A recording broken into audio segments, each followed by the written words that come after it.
Welcome to the studio at That Nerd Show. I'm Marcus Blake, and this is your daily nerd news for Wednesday, February 12th, 2020. Our top stories of the day take us to the world of film, and we've got some exciting news. Rick Moranis is closing a deal to return to Honey, I Shrunk the Kids in a movie by Disney called Shrunk. That's right, Rick Moranis is coming out of a semi-retirement back to the world of film. And we're here to tell you a little bit more about it.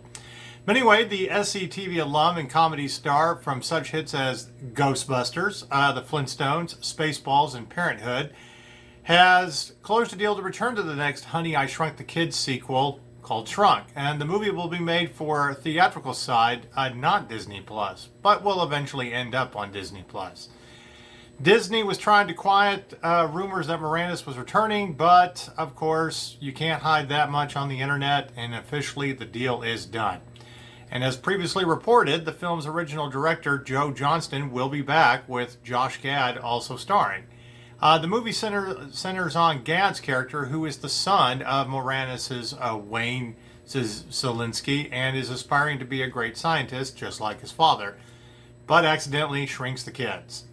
The 1989 movie Honey, I Shrunk the Kids spawned a couple of sequels, Honey, I Blew Up the Kid, and the direct-to-video Honey, We Shrunk Ourselves. The first two movies collectively made about $281 million at the global box office. But anyway, Hoberman and Todd Lieberman are producing through their Mandeville Films and television banner, with Todd Rosenberg writing the screenplay. So why this is exciting is we haven't heard much from Rick Moranis over the last 20 years, and here's a little bit more about that. In 1997, Moranis stepped away from on-screen acting to raise his kids, but he continued to do voiceovers in such films as Disney's Big Brother movies and the animated adventures of Bob and Doug McKenzie during those early years. With his upcoming appearance in Netflix's Martin Scorsese directed documentary An Afternoon with SCTV, he's making a comeback. And what a way to do it, with a cherished Disney classic franchise. That special was taped in 2018 at Toronto's Elgin Theatre, with Moranis joining fellow SCTV alums Joe Flaherty, Eugene Levy, Catherine O'Hara, Andre Martin, Martin Short, and Dave Thomas. Anyway, the special will be included in the Scorsese doc. But anyway, Moranis and Thomas created the drunken, parka-clad Canadian duo Bob and Doug McKenzie, two of the cult characters to come out of SCTV, and of course, the guys recorded The Great White North, a 1981 comedy album named after their SCTV skits, with appearance by Rush Geddy Lee on the single Takeoff. Moranis also directed them in the 1983 movie Strange Brew, which has become this huge cult classic among beer drinkers, nerds, and hockey fans, especially that in Canada. But anyway, the film followed the McKenzie brothers as they got jobs at the Elsner Brewery, only to learn that something is rotten with the brewery. The movie made about $8.6 million at the domestic box office, but was an enormous cash cow on video during the 1980s. And it's a much watch for anyone in high school or college. You could also say that it's the Canadian version of Animal House. But anyway, it also had Max von Sydow starring in the film as the main villain. But this is very exciting. After taking a break to raise his kids, and unfortunately his wife had passed away too, Rick Moranis is making a comeback, and what a great way to do it in another Honey, I Shrunk the Kids movie. We're also particularly glad to hear that Josh Gad will be in this movie. We've had a chance to interview him over the years, and he's always a delight. Always great in movies, so we have no doubt that this is going to be, if nothing else, a nostalgic hit, and we can't wait to see it, and we'll definitely let you know more about this film as more news comes out about it. But like I said, I'm sure it will be on Disney Plus in the next couple of years, one way or the other. But we'd like to congratulate Rick Moranis for coming back and we cannot wait to see you again. Now, the only question is, will you make an appearance in the next Ghostbusters movie that's coming out? Was there a secret cameo that we didn't know about? I guess we'll have to wait and see this summer. In other film news, Nick Rowland's Irish crime drama Calm with Horses was acquired by Saban Films. Anyway, Saban Films acquired the North American rights to this film. It's like I said, it's an Irish crime drama from Nick Rowland, who did Ripper Street and Hard Sun. And this is his feature film directing debut. The film, which bowed at the Toronto Film Festival, is also executive produced by Michael Fassbender and Connor McLaughlin. It stars Peaky Blinders alum Cosmo Jarvis, Barry Keoghan, and Liam Alger and Ned Dennehy. But a little bit about this film. The Joe Murtaugh pen script is set in the darkest rural part of Ireland, where ex-boxer Douglas Armstrong, played by Jarvis, has become the feared enforcer for the drug-dealing Devers family, while also trying to be a good father to his autistic 5-year-old son. Torn between these two families, Arm's loyalties are tested when he is asked to kill for the first time. The film is a DMC film, Element Pictures production in association with Altitude Film Entertainment, developed and co-financed by Film 4. But anyway, Fassbender and McCaulkin executive produced with Ed Guinea, Andrew Lowe, Sam Lavender, Sue Bruce Smith, and Daniel Bastick, Will Clark, Mike Rungal, Celine Haddad, and Sarah Dillon. Rory Jamartin and Kate Glover are also co-producers. But anyway, there is no word yet on when this will premiere in North America. Like I said, it was one of the small little hits at the Toronto Film Festival last year. So expect to see this out in the next year or so. But we can't wait to see it. Ripper Street and Hard Sun have been two of our favorites, shows on Netflix. Have no doubt that this is going to be a must-see movie. All right, that's what's going on in the world of film today. Now we turn our attention to the world of TV and streaming services. So, for fans of the Godfather of Harlem series on Epix, it has officially been renewed for Season 2. I don't think there was any doubt we were going to get a Season 2, considering how great the first season was. But now it's official, and now we can tell you. But anyway, it's coming back for another go-around. It's renewed for another 10-episode season. And, of course, production on Season 2 will begin in New York later this year. So we can expect to see it in 2021. But this show was created by Chris Brancato, Paul Adelstein. Godfather of Harlem tells the story about the infamous crime boss Bumpy Johnson, played by Forrest Whitaker, who in the early 60s returned from 11 years in prison to find his neighborhood that he once ruled in shambles. With the streets controlled by the Italian mob, Bumpy must take on the Genovese crime family to regain control. During the brutal battle, he forms alliances with radical preacher Malcolm X, catching Malcolm's political rise in the crosshairs of social upheaval and a mob war that threatens to tear the city apart. Godfather of Harlem is a collision of the criminal underworld and the civil rights movement during one of the most tumultuous times in American history. As stated by the president of Epix, Godfather of Harlem Season 1 was a remarkable success, tripling the previous viewership numbers for the network and earning acclaim for both critics and viewers alike. We couldn't wait to reunite with Chris, Paul, Forrest, and the team at ABC Signature to continue telling this compelling and extremely relevant story. But anyway, Season 1 also had Vincent D'Onofrio, Ilfinesh Hedera, Nigel Thatch, Giancarlo Esposito, Lucy Fry, Kevin Harrison Jr., Rafi Gavrin, and Antoinette Crow Legacy. Like I said, we had a chance to watch this series. It was one of our favorites this year. An incredible crime drama. So the last time that Bumpy Johnson was actually portrayed in pop culture was a movie by Ridley Scott called American Gangster, starring Denzel Washington and Russell Crowe. And the film was not really about Bumpy Johnson. It was about his successor, Frank Lucas, who became the biggest drug kingpin in New York and Harlem during the early 70s.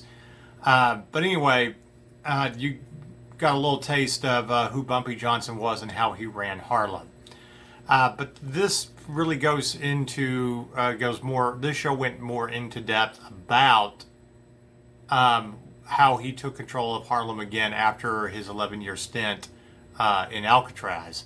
But yeah, it's one of the better mafia dramas that's out there, and we highly recommend it for anybody who likes mafia shows or crime dramas. But that's what's going on with Epix. You can look forward to season 2 probably in 2021. Pardon the interruption while you watch this fantastic video by That Nerd Show.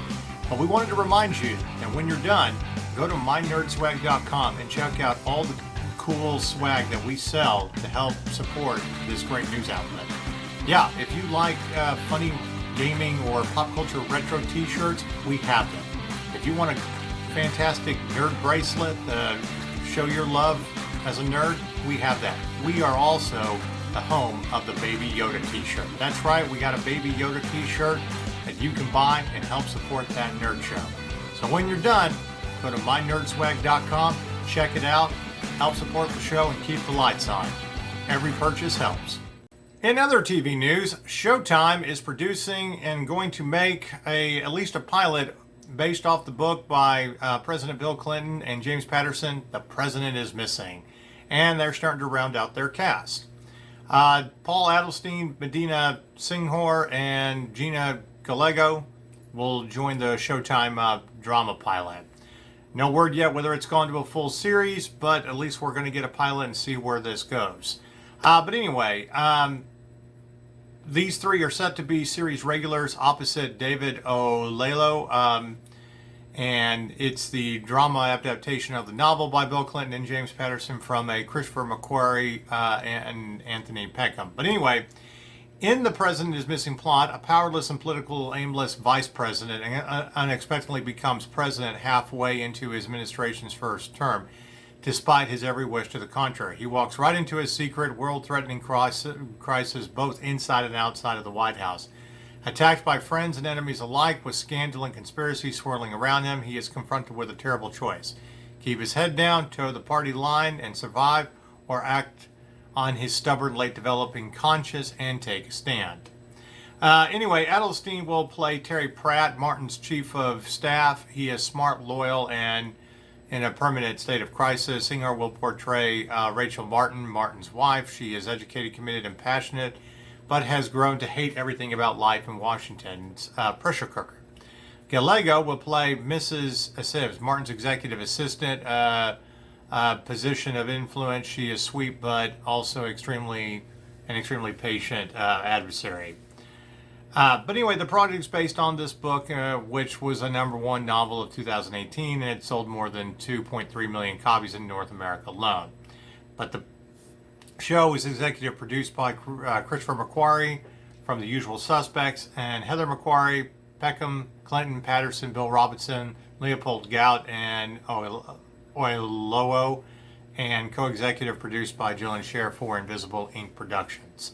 It's an interesting book. I had a chance to read it a couple of years ago. They may deviate just a little bit from the overall story, but the fact that this is being adapted into a TV show is remarkable in itself. But I think the real coup for something like this was the fact of how much, I don't want to say influence, but how much insight former President Bill Clinton was able to give on the life of the president in helping to write this book. And for his first time out and helping to write a book, I think it was a knockout. So it'd be interesting to see what he does next, if he continues to work with James Patterson or continues to produce entertainment. That's what's going on in the world of film and TV this Wednesday. Now we turn our attention to gaming news. All right, we're already starting to get some new trailers out for games that are coming to the PS5 and Xbox Series X. We start with the new Outriders. The trailer came out today, and it basically confirms the RPG shooter is coming to the PlayStation 5 and Xbox Series X. So, we're basically getting a good hard look at Outriders, the new game from People Can Fly and Square Enix that's been in development since 2015, and it's coming to the new consoles. The RPG shooter puts your boots on the ground of Enoch, a planet that humanity seeks to colonize after Earth becomes inhabitable. We came to Enoch as our last chance, as the voiceover says in the trailer, a chance at a new home. If you've seen literally any sci-fi movie about life on other planets, you know that this is going to be fast, and it's going to go south fast. Shit's going to hit the fan.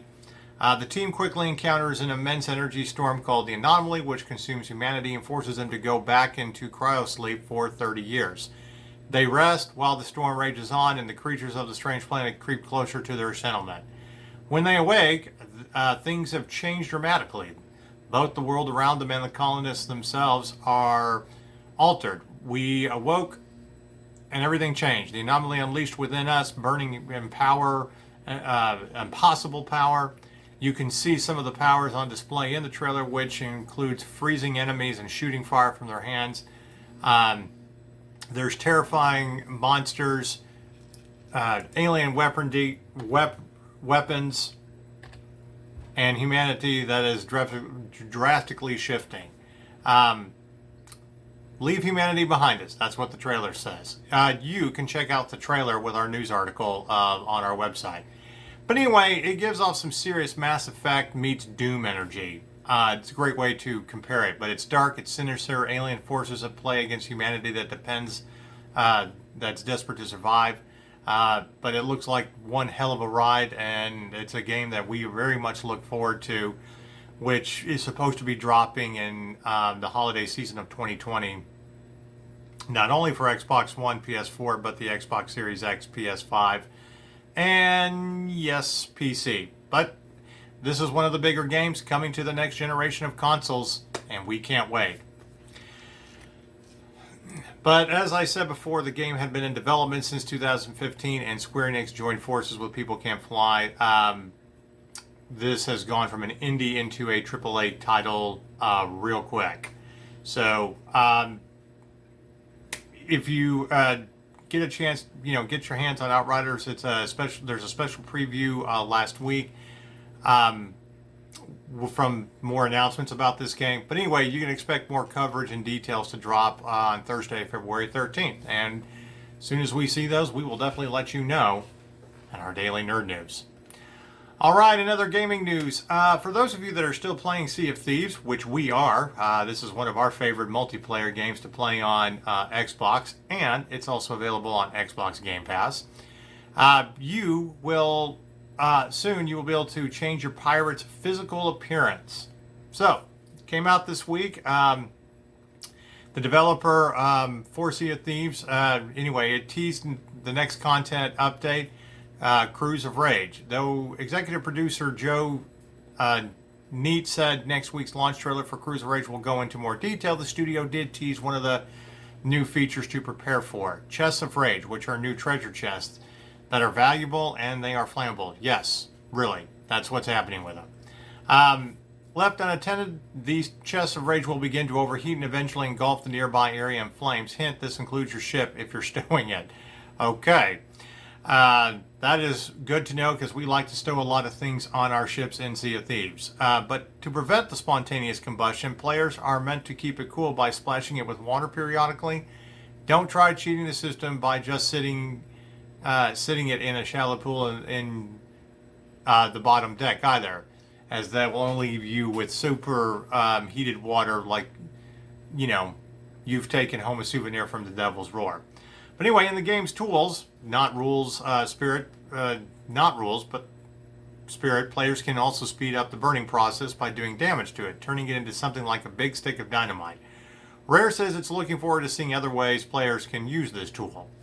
But anyway, other changes coming by way of the Pirate Emporium, the in-game store that uses real money. Players will finally be able to change their pirate's physical appearance, not just their clothing and accessories. Buying a pirate appearance potion for 149 ancient coins or $1.49 in real money will let players give their plunderers a makeover.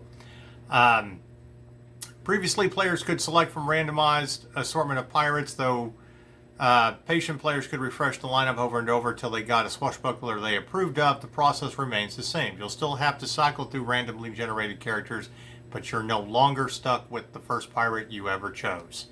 A new set of charity sales comes next week too, in the form of the Valiant Dawn sales benefiting St. Jude's Children's Hospital. Rare Proudly revealed last week that its Noble Pathfinder sales amassed over 76,000 for special effect. But anyway, Rare promises the unusual launch day deep dive next Wednesday alongside the new Cruise of Rage update. So it looks like we got about a week before we get to a new update with Sea of Thieves and get to explore all of this new content.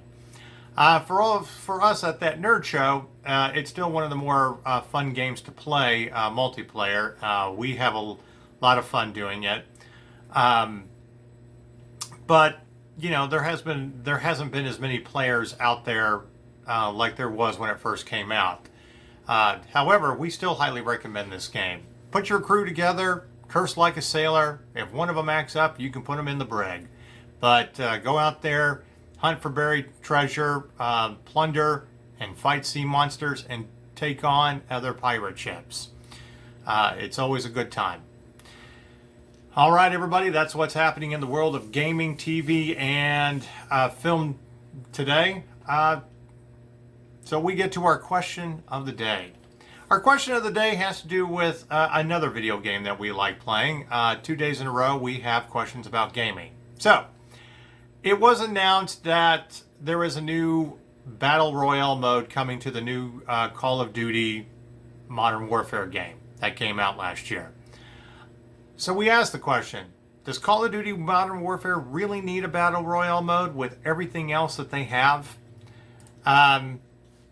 It seems like this is a little overkill on everything that they offer. And with the last huge update that basically makes this game, with all of its modes, 137 gigabytes on your hard drive, which, you know, is a lot if you're still running on your basic 500 gigabyte hard drive. It just seems like it's a little bit overkill at this point. And it seems like everybody has a Battle Royale mode. So why does Call of Duty need one? Is it just to compete? Is it just to say, hey, we can put a new one in here? Or isn't Call of Duty Modern Warfare 4 good enough? I mean, you basically made an entire video game with no campaign just to be online with other people, or with other gamers. So why do I need a Battle Royale mode when there's so many other modes out there in other games? And the majority of people are out there playing Fortnite to begin with. But let's really take a look at what comes with Call of Duty. I mean, the games, you know, the game modes that are available. They have a team deathmatch, 6 versus 6. Another team deathmatch, 10 versus 10. They've got the cyber attack. They've got Search and Destroy, Domination, 6 versus 6. Domination, 10 versus 10. Hardpoint, Headquarters, the Ground War, the Gunfight, Free for All. I mean, isn't Free for All really just a Battle Royale mode anyway? They've got Realism. They've got Reinforced for Season 1. Gunfight OSP for Season 1. Infect, Defender. Well, actually, Infect and Defender were more or less rumored, along with the Drop Zone. But they got Shoot House 24/7, Shipment, Deathmatch Domination, Capture the Flag, and Cranked for Season 1. And that's not even including the campaign that you can go back and play. How big do we really need to make this game to make Call of Duty rule over every other game? I'm sorry, but a Battle Royale mode, it just seems a little overkill. And I don't need another huge update that's going to take 2 days to download just to even get into this game. Okay?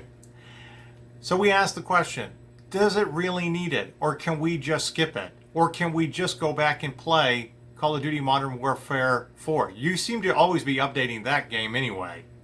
I know, because I'm always having to constantly update it on our tournament consoles when we really just want to play the zombie mode.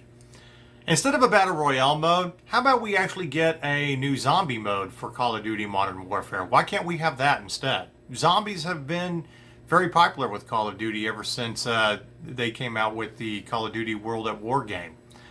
I would take another zombie mode, you know, whether it's World War II, modern, you know, Al-Qaeda zombies. Come on, give me something like that. Let's quit dealing with the Battle Royale crap when there's so much out there anyway, and you've already done that on a previous game that people still probably have loaded up on their hard drives anyway. You made one game strictly for online, fine, great. We'll go back and play that if we want to. Quit trying to package everything all in one Call of Duty game. Now, I know that seems, you know, that seems better, but if you're going to do that, then will you refund my $60 for having to pay for Call of Duty Modern Warfare 4 when there wasn't a campaign? Will I get some money back? Oh, no, this is Activision. They tend to be greedy pigs from most of the time. So, I don't know about you guys. If you want a Battle Royale mode, great, have it. But again, I think that's what Call of Duty Modern Warfare 4 was all about. We don't need it here, and I don't need another huge update that's going to take up more hard drive space, okay, or that's going to slow the game down. Not that I actually go back and play it. I only play it with the staff. But still, this is a little unnecessary. But I'm curious to know what you think. We all are. So, does Call of Duty Modern Warfare need a Battle Royale mode? Tweet us out at That Nerd Show. We would love to hear from you. I'm Marcus Blake with That Nerd Show. Thank you for watching, and this has been your daily nerd news.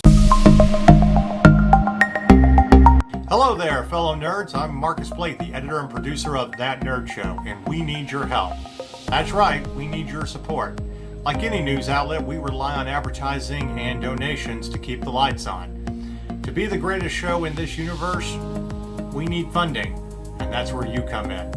Like most artists out there, we actually have a Patreon account, and we're asking for donations.